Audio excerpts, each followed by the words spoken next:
What's up, everybody? Welcome to After the Final Whistle, a football talk with Jon and Montel. Welcome to episode number 15. My name is Montel. Our co-host is John. We missed the week last week, buddy. How you doing? I'm doing good, doing good. Last week off for Christmas. How was your Christmas, sir? Yeah, it was good, man. I was pretty much off the whole week. We went to my mom's on Christmas Day. Spent probably 3 or 4 hours there and came back home and, back to my normal grind. How about yourself? It was good. Just got together with my mom, dad, aunt, and uncle. Spent some time with some family for the first time in a little bit. So it was nice to Yeah, see them. it's been a while for some folks, man. Like, hopefully this COVID thing's over soon. We can hope. We can hope. Yeah, I was gonna say, we always try to tie it in. Speaking of COVID, what we got on the injury report this week? Yeah. And don't you say Kirk Cousins? Well, we're going to start off with last month, over 500 players have tested positive for COVID. Just saw that, but that's a lot of people. Considering each team has 58 active players. Yeah, I think it's like 53, 53 on like the main roster, and then like six for the practice squad. So yeah, 59. Let me do So some math. 1,088 players total across So- like that's how many total are like active and on practice squads. so roughly half the league. Mm-hmm. That's sad. crazy. But going on to some actual injury news. James Conner was a non-participant in practice with I believe it was a knee, and Chase Edmonds was limited with his back.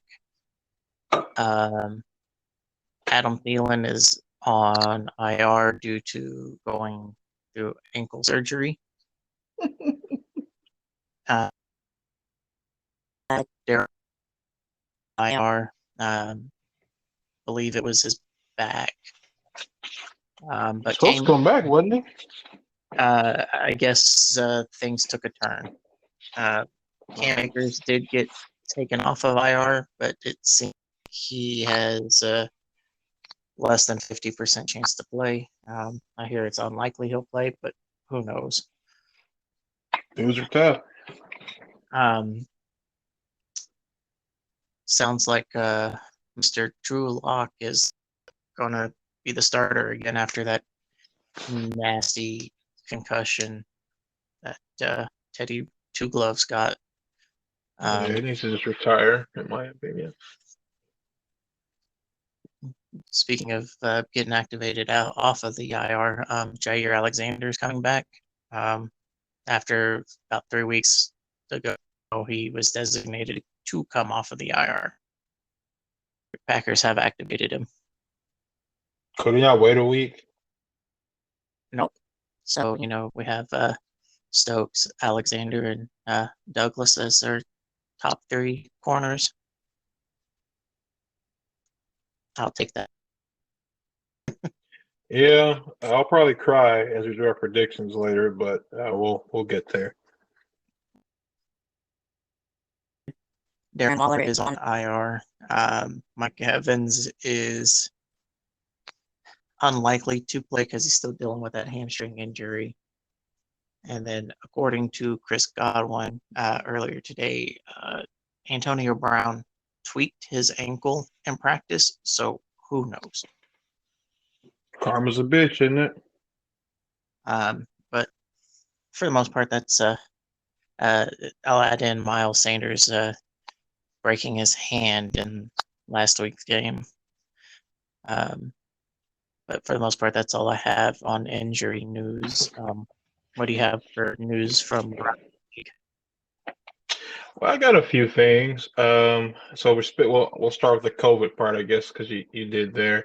Per Sports Illustrated, NFL officials, which the referees are also seeing a drastic increase in cases over the last 2 weeks. I don't have exact numbers, but enough that they're concerned. Um, so hopefully this doesn't lead to like a replacement ref kind of deal, or some crews having to play multiple games or something like that. I have no idea how they're going to do it. So. Um, no one thinks about the officials, man. They just kind of go out there and do their thing, and you don't really expect that them having COVID would affect the game, but it can. So Yeah, I see that, but I mean, it also doesn't get like the headlines that the way the teams do either. N- So no, if it was like Ed Hockley or something like that, I'd probably be like concerned. He's like 90, but he also retired like 10 years ago. right, I say next bit of news I got is the Jaguars have interviewed Doug Peterson for their vacant head coaching job. So the NFL is doing things kind of different this year with I guess interviewing coaches. So apparently, if you fire your coach in the middle of the season, or you let your coach know that they're not coming back after the season, you can start interviewing candidates towards the end of the season instead of having to wait until the end of the season. So I thought that was pretty cool. I think it's a trial thing, but I hope it works out. Kind of get these guys in the door. If he gets hired in late December instead of like late January. It's a month of time you can have building rapport with your guys. So hopefully it works out and they keep that rule around. yeah, hopefully. But I mean, same like Peterson that was the head coach of the Eagles. Yeah, he got fired because he missed the playoffs like 2 years after he made a Super Bowl. Doesn't really make a ton of sense to me that they let him go, but Philly is a madhouse. I honestly don't know how they won a Super Bowl with as much dysfunction as that team tends to like have in their front office. And yeah, yeah, Philly's got some deep rooted issues. Yeah, yeah. I And it's mean, not. I feel like he deserves another shot. I mean, he, Oh yeah, he was taking, solid. yeah, It's not like Philly had won like 3 back-to-back Super Bowls and went like 1-15. They were like second or third in their division when they fired them. I don't know. yeah. It blows my mind. Next bit of news I got is the modern era finalists for the NFL Hall of Fame have been announced. So some of these names may sound familiar, some of them may not. Just bear with me. Jared Allen, defensive end. Willie Anderson, offensive tackle. Rondé Barber, who was a defensive back, played more corner than safety. Tony Vaselli, tackle. Leroy Butler, Devin Hester, Torrey Holt, Andre Johnson, Sam Mills, Richard Seymour, Zach Thomas, DeMarcus Ware, Reggie Wayne, Patrick Willis, and Bryant Young. So a lot of those guys are recently retired. Like they made the cut their first go around, which I I honestly, I mean, I saw Patrick Willis like being a first ballot Hall of Famer even without a Super Bowl. Uh, I think every year he was in the league, he was an All Pro. So like, it's kind of hard to like, and he retired in his prime. It's kind of hard to throw away a resume like that just because it was not having a Super Bowl. So Right. I mean, the fact that's factored into some extent shouldn't be, because I mean, there's, especially on the, it's only so much you can do. dude was dominant. Like he played linebacker at a time when like Brian Urlacher and Ray Lewis were still in the league, and he was by far the best linebacker in the league when they were I mean, Urlacher wasn't like at the end of his career. He was, I think he'd been around for like 2 or 3 years. Ray Lewis had been around for like 8 or 9, but yeah, he quickly became like one of the better linebackers. Any of these names like surprise you on that list? Not really, because I mean they were all um, super near superstars at their position. Because I mean you have Rondé Barber, who was at the time considered one of the top cornerbacks in the league. Torrey Holt, Reggie Wayne, some of the more elite receivers. So I'm not surprised by any of the name list. I'm kind of surprised by, um, I guess Andre Johnson. I mean, I know he did a lot when he was in the league, but other than like the receiving stats, he really didn't do much. It's just because he played in Houston. So I'm glad they actually gave him some recognition because I thought he'd be one of those guys that got in like 20 years down the road when they've kind of run out of people for like the old school folks to get for. So I'm So actually glad they're recognizing him. I mean Andre Johnson's stats: over 1,000 receptions, over 14,000 yards, and 70 touchdowns.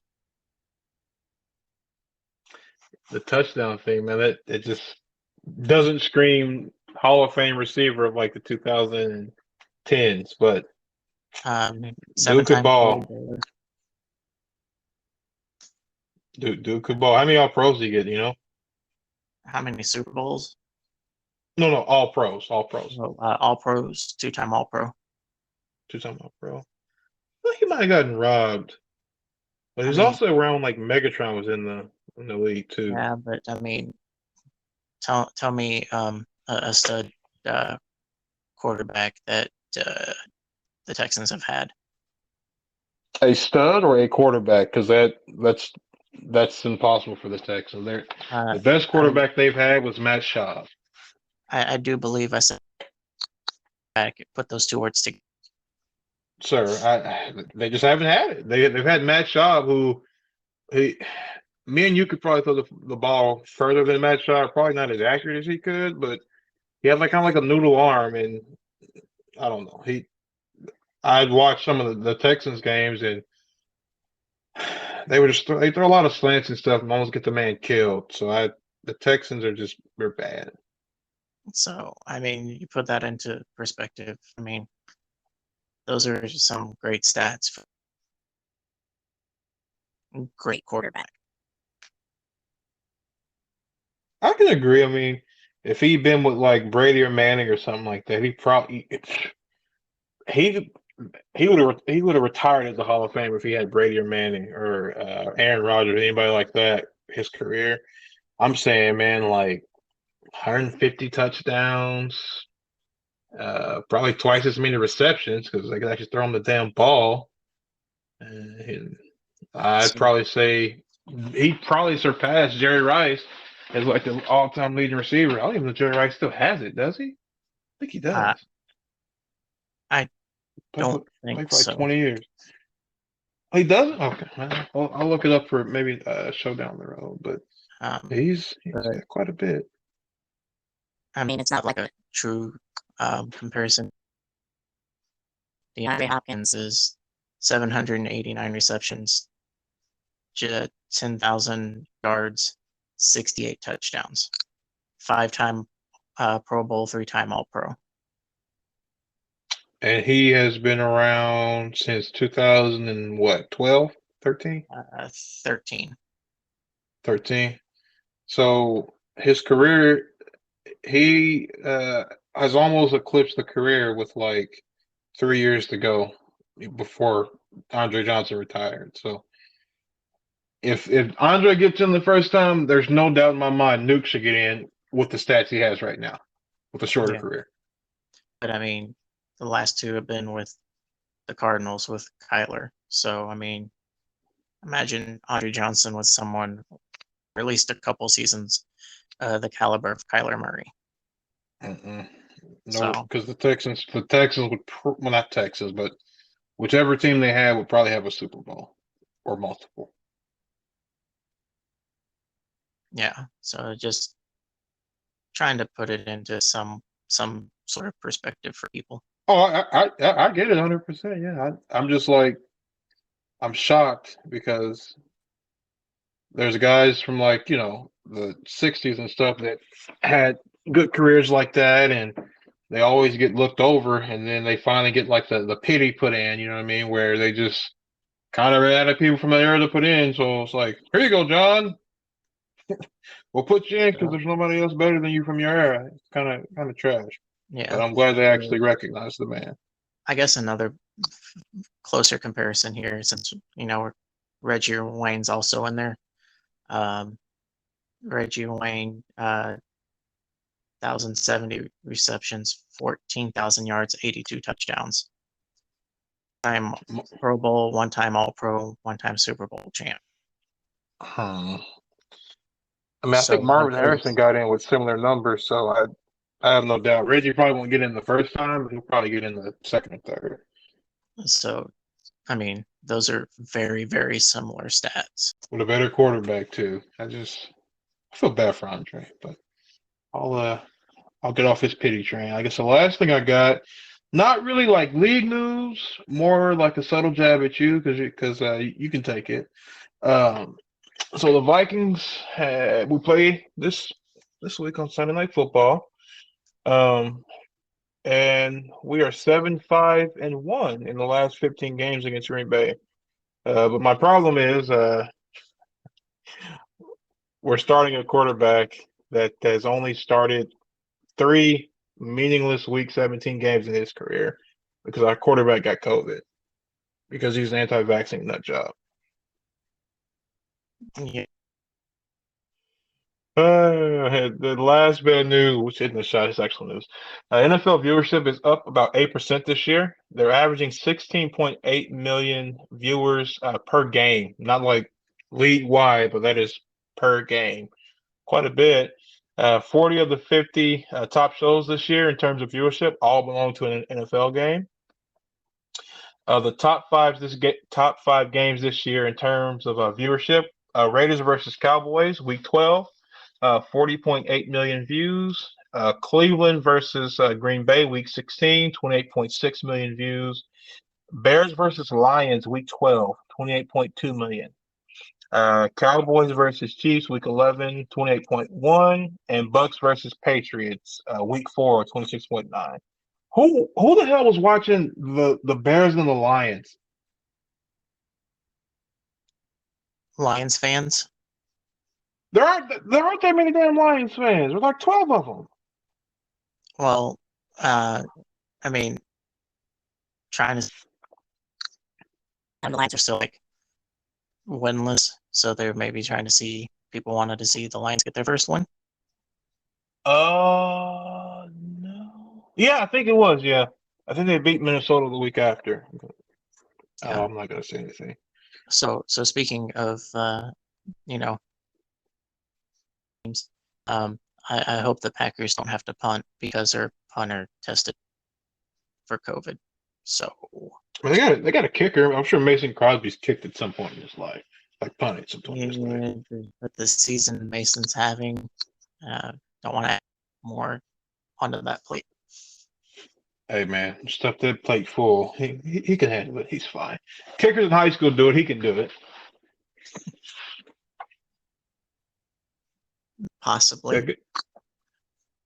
I think our next segment is supposed to be fantasy football, but neither one of us really did much, so we don't have much to talk about.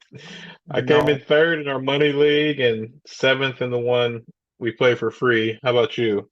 Well, considering you and I played, you beat me. I came in 4th in the money league and like 6th. For fun. I really should. If the scores were like flipped, I definitely would have won the league this year. Maybe next year. I'll get.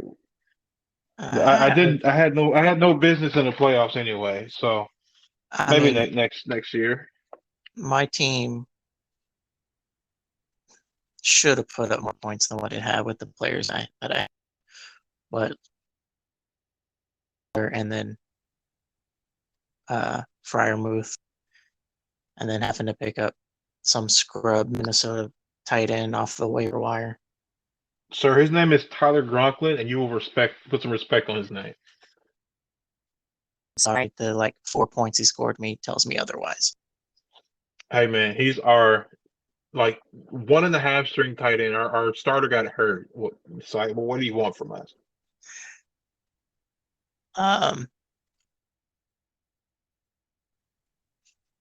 Not from the tight end. Try again. Jefferson and Thielen did just fine, so I don't think it's like the system. It's just like nobody likes tight ends, except for Patrick Mahomes. Agreed. I mean, big sad. The fact that we still it feels went bad against each other in the money league, just not in the way we thought we were going to.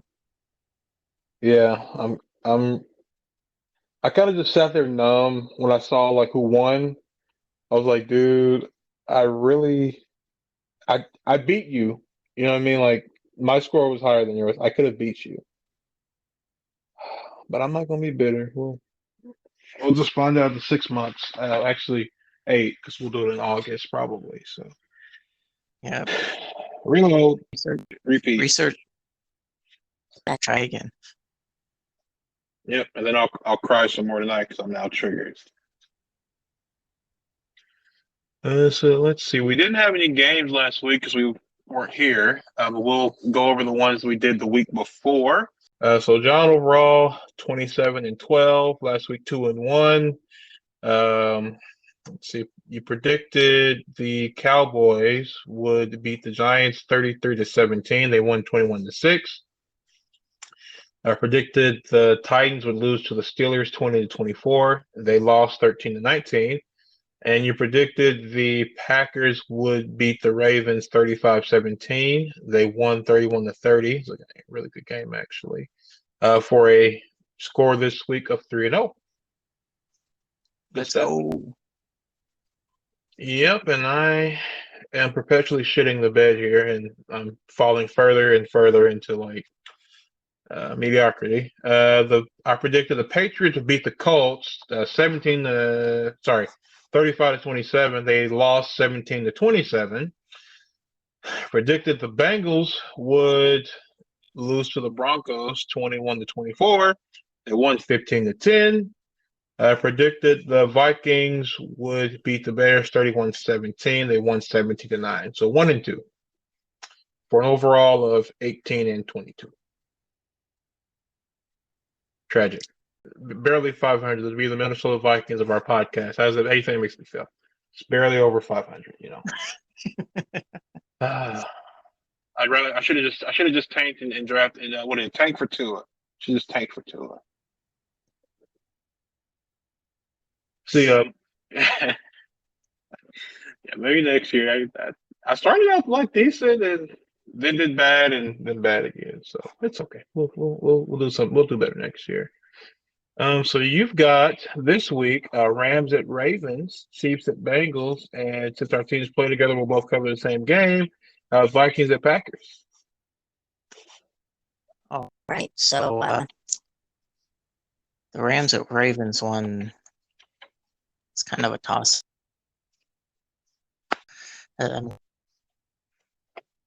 Beating the Ravens 28-24. 28-24. So are you counting on Lamar not playing? He was not seen at practice. Okay, Granted, so he's probably Stafford not going wasn't to play. either, I don't know. To play through injuries. Yeah, he threw a touchdown with a separated shoulder one time against the Browns. Everyone hates Cleveland. I'm sorry. Go ahead. Sorry.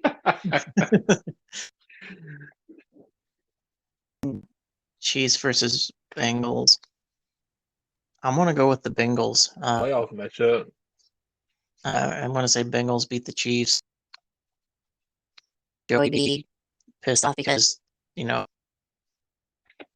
for throwing the ball long and against the Ravens, even though they had the and his Okay, here's my response thing was, about that. Sorry. last year. Right. So here's my thing. I'm sorry. It's the NFL, bro. And if you don't want them to score points, stop them. It's Exactly. plain and simple. It's not like it's high school where I have to be nice. Like there is a tiebreaker that involves like points scored. So I pile it up, man. If you can't stop him, that has nothing to do with Joe Burrow. He doesn't call the damn plays. Be pissed at the coach. Right.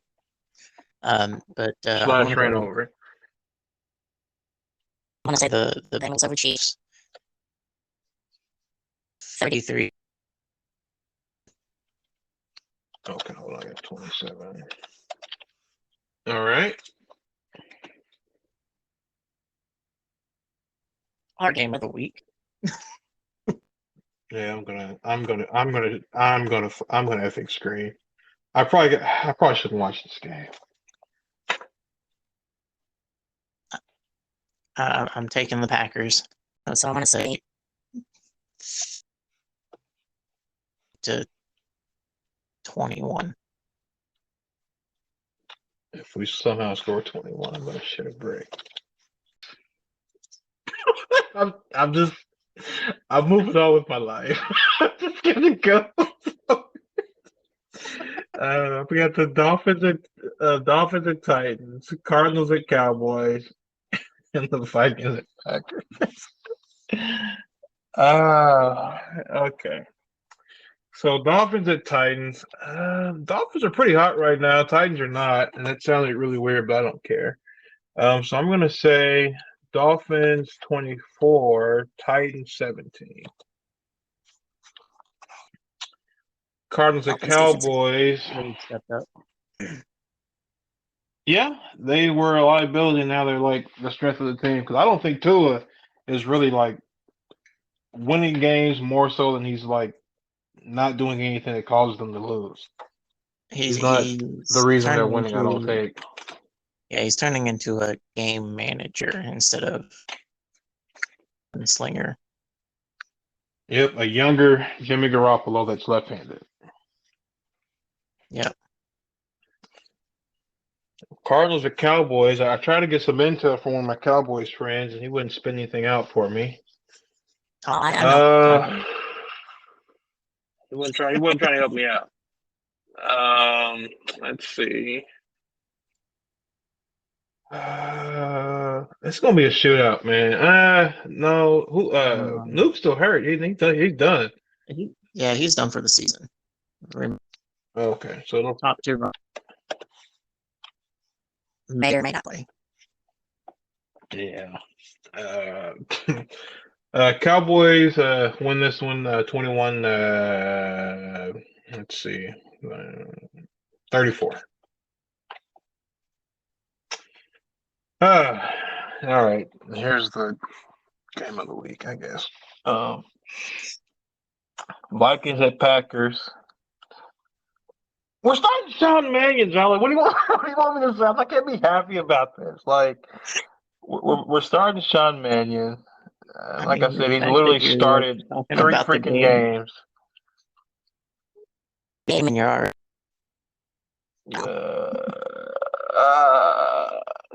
Should have beat the Rams last week. We should, no disrespect, we should probably be the 1 seed if we don't play all these stupid 1-score games. I'll be amazed. I don't think I've ever seen Sean May even throw a pass in the game. I think it's always been like a handoff.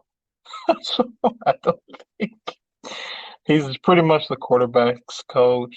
I'm gonna go 17-28 probably. Packers will probably win that one. Kirk, you dumbass. Jesus, I hate you so much. All right. I'm mentally taxed now with the last prediction. You got anything else better? So, Well, I'm gonna take that 17 down to 9. I mean, I'm just trying to give you. Well, what did Forrest Gump say? I may not be a smart man, but I know what a train wreck looks like when a guy who was on the street. He actually played for Seattle last year because he sucks. Doesn't even, he's just a quarterback coach. He just I'm done. I can't. You have anything else? We're going to try and come up with our own little all-pro team for both like offense and defense. I hate kickers. I don't know about you, so I'm not going to even bother with special teams. So, ready for or your yes. trivia question? Let me put it that way. You ready for your trivia question? Since Indeed. 2018, pass touchdown to interception ratio, or we can also give me 5. Is Kirk Cousins up there? He doesn't throw a lot of picks. Kirk Cousins is at 3.56.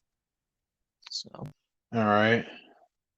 And I'm gonna go Rodgers, Brady, Russell Wilson. those are also in the top 5. So Wilson is second with 4.21. Brady is 5th with 3.08. I'll give you the last one here. Patrick Mahomes. Oh, 4.09. I forget And about then, old Patty up there. and then Aaron Rodgers at 8.13. Yeah, I figured he was one because he usually throws like 40 touchdowns and 5 or 6 interceptions. Let's just see what his stats are this season.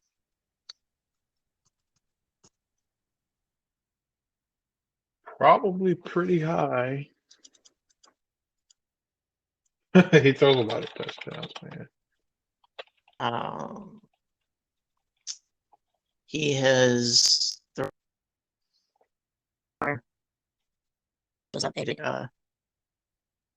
and 4 interceptions. So he'll probably end up with close to 50 when it's all said and done. Yeah, he is. And Packers on touchdowns thrown. 45 touchdowns in his career. He's got some more juice left too. He's got more juice.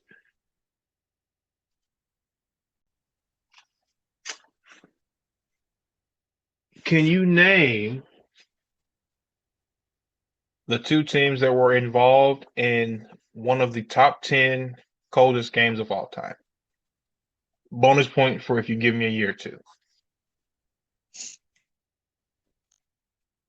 Packers.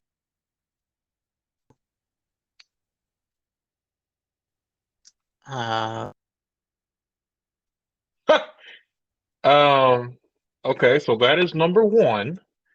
It was negative 13 degrees. The wind chill was negative 48, and it happened in 1967. It was like the late 60s for the year. For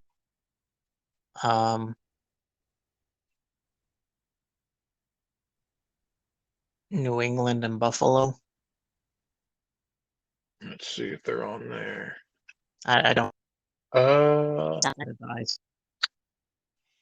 Yeah, I would say not on this list. This list is as of like November 13th. Let's see.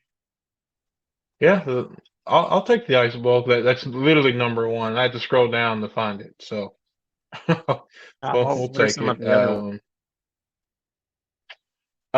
Raiders at Packers at 9, 1993, 0 degrees, -20 wind chill.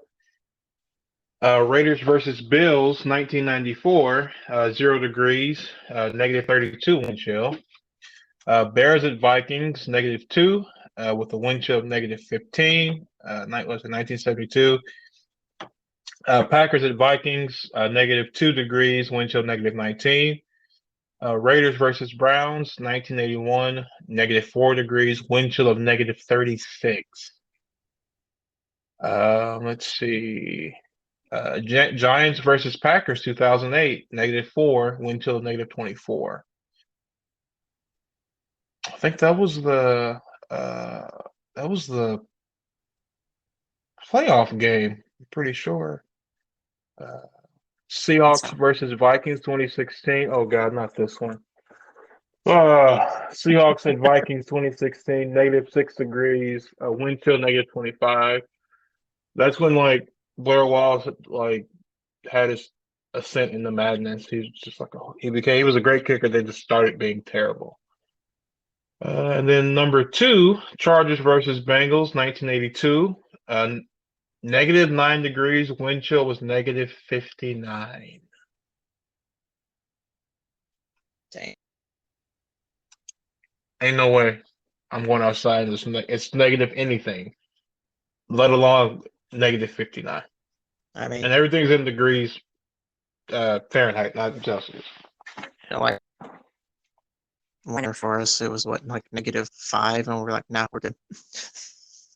Yeah, I'm like, I'm good. My job's like, yeah, you can't come to the office. The roads are frozen, but you can work from home. I'm like, God, this is gonna suck 'cause I'm in my garage. But cold, I don't like the cold. I don't know about you, but we're fans of 2 NFC North teams where it's always cold in December and January. Interesting. Those $79 tickets are looking pretty sketch now. I'm not going. I thought about it. I'm not doing it. I mean, if we did, it'd have to be like the Minnesota game, because isn't that